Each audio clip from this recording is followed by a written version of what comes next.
ប្រវត្តិតួអង្គក៏ដូចជា hero ថ្មី Hirara នៅសម្រាប់វីដេអូនេះ admin នឹងធ្វើការបកស្រាយនិងសម្រាយរឿងនៅក្នុងប្រវត្តិរបស់ Hirara ចង់ដឹងថា Hirara ជាតួអង្គស្រឡាញ់ទៅលើសម្រស់ស្រឡាញ់ទៅនឹងអ្នកមង្គលនិងមានទំនាក់ទំនងអ្វីខ្លះជាមួយនឹងតួអង្គ Hanabi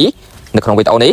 អ្នកនរគ្នានឹងធ្វើការលំអិតនិងស្ដាប់ហើយស្វែងយល់ទាំងអស់គ្នាថាដំណើររឿងទៅជាយ៉ាងណាតោះ let's go តាំងពីតូច Hirara គឺជាក្មេងស្រីដែលមានរូបសម្រស់ដ៏ស្រស់ស្អាតមានទេពកោសល្យទៅខាងផ្នែកសិល្បៈនាងត្រូវបានចិញ្ចឹមនៅក្នុងបរិយាកាសមួយដែលមានភាពស្រស់ស្អាតនិងភាពល្អឥតខ្ចោះគ្រូកៃសារបស់នាងតែប្រាប់នាងថាអ្វីដែលស្រស់ស្អាតបំផុតគឺអ្វីដែលមិនអាចប្រែប្រួលបានពីទាំងនេះហើយគឺបានធ្វើឲ្យចាក់ឫសជ្រៅនៅក្នុងចិត្តរបស់ Hirara នាងបានចាប់ផ្ដើមជឿថាមានតែភាពស្រស់ស្អាតមានតែកិត្តិយសនិងសេចក្តីស្រឡាញ់គួរតែថិតថេរជារៀងរហូតមិនគួរត្រូវពេលវេលាមកធ្វើការបំផ្លាញវាបាននោះឡើយនៅថ្ងៃមួយគឺមានគ្រោះថ្នាក់ដ៏ធំកើតឡើងនៅពេលមនុស្សជាច្រើនដែលកំពុងតែរត់គេចអំពីភ្លើងមានតែក្មេងស្រីម្នាក់ប៉ុណ្ណោះដែលសម្រេចចិត្តរត់ចូលមកជួយនាងនៅក្នុងភ្លើងក្មេងស្រីនោះឯងគឺមានឈ្មោះថា Hanabi បានជួយសង្គ្រោះ Hirara ចេញអំពីសេចក្តីស្លាប់សម្រាប់ Hanabi វាគ្រាន់តែជាទង្វើនិងភាពអ្វីដែលនាងធ្វើជាការប្រកិច្ចមួយតែប៉ុណ្ណោះប៉ុន្តែសម្រាប់ Hirara វិញវាមិនគ្រាន់តែជាទង្វើមួយដែលបានផ្លាស់ប្ដូរជីវិតនាងតែមួយទេវាជាទង្វើមួយដែលនាងត្រូវតែសងគុណនៅថ្ងៃណាមួយចាប់ពីពេលនោះមក Hirara បានចាត់ទុក Hanabi ជាមនុស្សដ៏អស្ចារ្យបំផុតនៅក្នុងជីវិតរបស់នាងគោរពនាងស្រឡាញ់និងនឹងចង់នៅក្បែរ Hanabi ជារៀងរហូតក្រោយមក Hirara ក៏បានចូលរួមជាមួយនឹង Scarlet Set ដែលជាក្រុមនិនចាដូចគ្នាជាមួយនឹង Hanabi ដែរនាងបានខិតខំហ្វឹកហាត់យ៉ាងខ្លាំងដើម្បីឲ្យคล้ายខ្លួនជាមនុស្សដែលមានប្រយោជន៍បំផុតសម្រាប់ Hanabi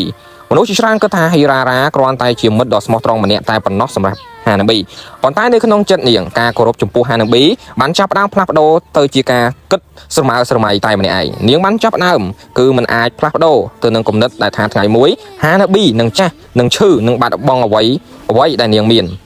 នៅពេលដែលស្វែងរកអំណាចដើម្បីការពារអ្នកមានគុណរបស់នាងដែលជា Hanabi Hirara បានជួបជាមួយនឹងវត្ថុបុរាណដ៏គ្រោះថ្នាក់មួយដែលមានឈ្មោះថា Ukifone មិនមែនជាអាវុធធម្មតានោះទេវាជាវត្ថុដែលអាចទាក់ទាញអារម្មណ៍ងងឹតនៅក្នុងចិត្តមនុស្សហើយបំផ្លាញវាឲ្យคล้ายទៅជាខ្លាំងបំផុតហើយពេល Hirara ប៉ះវាអារម្មណ៍ស្រឡាញ់ការច្រណែនការភ័យខ្លាចនិងការគិតស្រមើស្រមៃទាំងអស់ត្រូវបានពង្រីករាប់គុណរាប់ដងនាងបានចាប់ផ្ដើមស្ដាប់សំឡេងចម្លែកចេញពីនងនិងឃើញទស្សនវិជ្ជាដែលមិនមែនមានពិតនៅក្នុងភាពជាក់ស្ដែង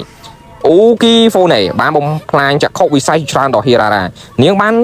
ធ្វើឲ្យនាងបានឃើញនៅ Hanabi រងរបួសនាងបានឃើញនៅ Hanabi ស្លាប់នាងបានឃើញនៅ Hanabi ចាស់ជរាវាបានធ្វើឲ្យនាងបានឃើញនៅ Hanabi បាត់បង់អ្វីគ្រប់យ៉ាងទោះបីទាំងនេះគ្រាន់តែជាការបំភាន់ភ្នែកក៏ដោយ Hirara បានជឿថាវាជាអនាគតប្រការដ៏ពិតប្រាកដ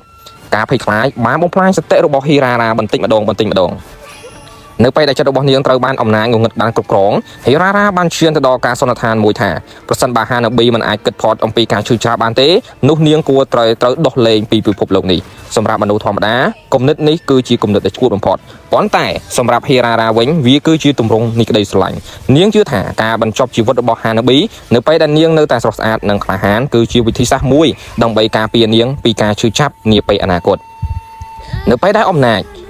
Ukifone បានលេបត្របាក់ព្រលឹងរបស់នាងទាំងស្រុងបាត់ទៅហើយ Hirara លែងជានារីនិនចាធម្មតាទៀតទៅហើយនាងបានក្លាយទៅជាអង្គភាពមួយដែលពោពេញទៅដោយធម៌ពលងងឹតមិត្តភ័ក្តិដែលធ្លាប់ស្គាល់នាងក៏ដូចជាមិត្តភ័ក្តិគឺលែងអាចមើលឃើញ Hirara ចាស់ទៀតហើយអ្វីដែលនៅសល់គឺជាស្រមោលនៃក្មេងស្រីដែលធ្លាប់ស្រឡាញ់ Hanabi បន្ទាប់ពីត្រូវបំលែងដោយអំណាចងងឹត Hirara ក៏បានត្រឡប់មកវិញគោលដៅរបស់នាងមានតែមួយគត់គឺស្វែងរក Hanabiនៅពេលដែលជួបគ្នា Hanabi គឺមានភាពភ្ញាក់ផ្អើលយ៉ាងខ្លាំងនាងនៅតែចងចាំនៅ Hirara ដែលជាមិត្តម្នាក់ដែលស្មោះត្រង់និងចិត្តល្អប៉ុន្តែឥឡូវនេះ Hirara បានក្លាយទៅជាមនុស្សផ្សេងម្នាក់ទៀតនៅក្នុងសង្គ្រាមចុងក្រោយរបស់អ្នកទាំងពីរមិនមែនជាការប្រយុទ្ធរវាងអ្នកល្អនិងអ្នកអនាក្រក់អីនោះទេវាជាការប្រយុទ្ធរវាងមិត្តពីរនាក់ដែលធ្លាប់ជឿជាក់ទៅលើគ្នា Hirara ចង់សង្គ្រោះ Hanabi តាមវិធីសាស្ត្ររបស់នាងប៉ុន្តែ Hanabi ចង់សង្គ្រោះ Hirara មកវិញចេញពីអំពើនៃភាពងងឹតអ្នកទាំងពីរមានគោលបំណងដូចគ្នាគឺមនុស្សដែលខ្លួនស្រឡាញ់ប៉ុន្តែជ្រើសរើសផ្លូវខុសគ្នាទាំងស្រុងដូច្នេះសម្រាប់រឿងទាំងពីរអ្នកនេះគឺសន្និដ្ឋានមកគឺសេចក្តីស្រឡាញ់